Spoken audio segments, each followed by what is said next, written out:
نحمده ونصلي على رسوله الكريم اما بعد اعوذ باللہ من الشیطان الرجیم بسم اللہ الرحمن الرحیم۔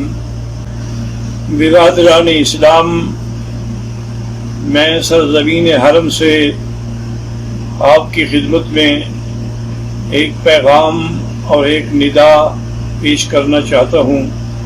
خصوصی طور پر میرے پاکستان انڈیا کے احباب مسلمان حضرات جو ہیں، اور اسی طرح امریکہ کے نیو یارک اور نیو جرسی اور اس کے علاوہ بھی جتنے یورپ میں ہیں، ان سب کی خدمت میں سب سے پہلے تو میں دعا کرتا ہوں کہ اللہ تبارک و تعالی اس وائرس کے عذاب کو پورے عالم سے، پوری انسانیت سے رفع فرمائیں اور اپنی مخلوق پہ رحم فرمائیں۔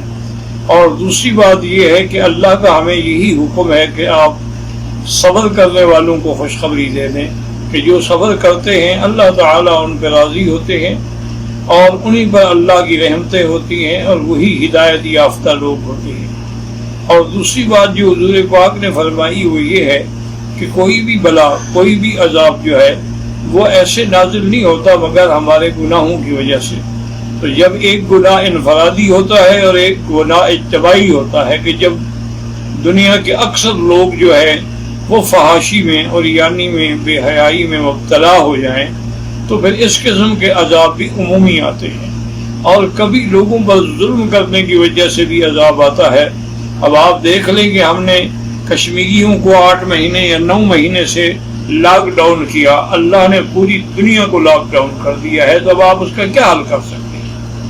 اور دوسری گزارش یہ ہے کہ میں اپنے تمام مسلمان بھائیوں سے اپیل کرتا ہوں کہ وہ گھبرائیں نہیں بلکہ اللہ کی طرف رجوع کریں، اور ہر مسلمان 2 رکعت نماز پڑھ کے، کیونکہ یہی میرے آقا کا عمل تھا کہ اذا حضبہ امر بادر الی الصلاۃ، جب آپ کو کوئی مشکل پیش آتی تو فوراً آپ نماز پڑھتے، اور اس کے ساتھ ایک تسبیح درود شریف، درود ابراہیمی جو نماز میں پڑھا جاتا ہے، اور ایک تسبیح یا حی یا قیوم برحمتک استغیث، اور 3 تسبیح لا الہ الا انت سبحانک انی کنت من الظالمین۔ یہ اگر آپ پڑھتے رہیں گے تو انشاءاللہ ساری دنیا سے بھی یہ عذاب ٹل جائے گا اور آپ پر بھی کبھی یہ عذاب نازل نہیں ہوگا۔ اسی طرح ہر مسلمان 7 دفعہ سورۃ فاتحہ اور 7 دفعہ آیت الکرسی پڑھ کے اپنے بچوں پہ، اپنے گھر پہ سب پہ دم کرے تو پورا گھرانہ جو ہے وہ محفوظ رہے گا انشاءاللہ، اور اسے کسی قسم کی تکلیف نہیں ہوگی۔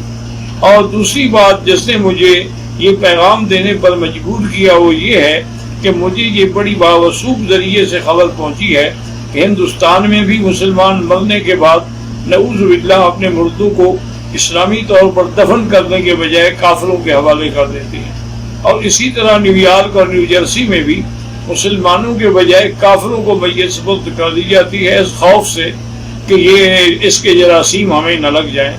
حالانکہ ادارہ صحت انٹرنیشنل لیول پہ رپورٹ دے چکا ہے کہ مرنے کے بعد اس کا کوئی کسی قسم کا وہ تعدی نہیں ہوتی، کسی دوسرے پر اس کے اثرات قطعاً نہیں ہوتے ہیں۔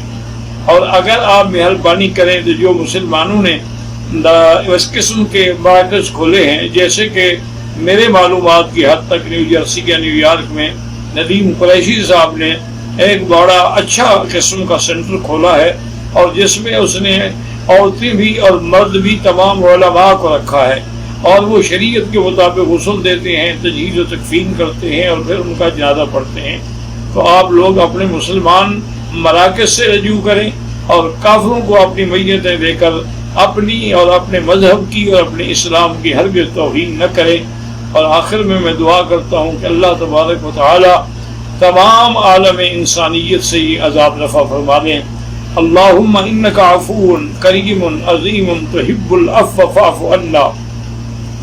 اللہم انا نسألک العفو والعافیہ ودوام العافیہ والشکر علی العافیہ۔ اللہم انا نسألک العفو والعافیہ والمعافاة الدائمة فی الدین والدنیا والآخرہ۔ اللہم انا نعوذ بک عن البرص والجنون والجذام وعن سیئ الاسقام۔ یا اللہ یا اللہ یا اللہ، ہم عاجز ہیں، ہم کمزور ہیں، لیکن تیری مخلوق ہیں، تیرے بندے ہیں۔ تو جانوروں پر بھی رحم کرتا ہے، خنزیروں پر بھی رحم کرتا ہے، کیڑے مکوڑوں پر بھی رحم کرتا ہے، ہم مخلوق پر بھی رحم فرما دے۔ اللہم لا تہلکنا بذنوبنا، اللہم لا تہلکنا بذنوبنا، اللہم لا تمنع عنا بذنوبنا فضلک۔ یا اللہ تیری رحمت بہت وسیع ہے، یا حلیم یا کریم یا واسع المغفرہ، یا حلیم یا کریم یا واسع المغفرہ۔ رب اغفر وارحم وانت خیر الراحمین، رب اغفر وارحم وانت خیر الراحمین، یا اکرم الاکرمین، یا ارحم الراحمین، یا اجود الاجودین۔ اللہم اکشف الغمۃ عن هذه الامہ، وصلی اللہ تعالی علی خیر خلقہ سیدنا محمد وعلی آلہ واصحابہ اجمعین۔ اللہم صلی علی سیدنا محمد وبارک وسلم۔ Thanks for watching. Don't forget to like, comment, share and subscribe to